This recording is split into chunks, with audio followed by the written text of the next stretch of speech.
Pre-op decision tree, failed cuff repair. All right, so unlucky for you, this is a level 5 evidence talk. Expert opinions, usually what I would consider Walsh, Gerber, Frankel, etc. Somewhere down here you'll find a Bood. And way down here you'll find me. So, all right, so failure after cuff repair is common. Structural failure, of course, is very common. It's not clinical outcomes, not often related to structural integrity. So structural failure does not equal clinical failure, and we know that revision repairs have a 2 times likelihood of re-tear at 2 years and with unpredictable results. So my options, non-operative treatment, revision, reconstruction. Linsanity decision tree. Does the patient need further surgery? When do you re-image? Should you do a revision cuff repair? And does this need a reconstruction? So first question, does this patient need another surgery? So believe it or not, conservative treatment in this setting can be very successful with sustained outcomes at 10 years, so rehab for a failed cuff repair.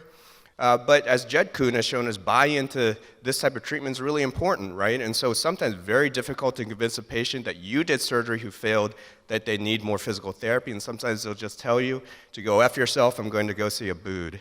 All right, so my thoughts on who gets non-op, symptoms are acceptable, symptoms are not acceptable, but they buy into PT or time. The symptoms are not acceptable, but they simply don't want more surgery, or at least surgery by me.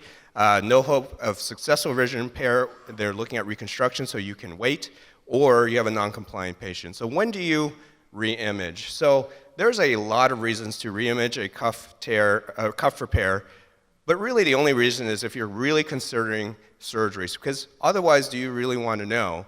And you know, if you get an MRI, the literature informs us it should be somewhere after 3 to 6 months, but just know that footprint coverage and healing can go up to 2 years, and so then you're often left with a question, is it a re-tear or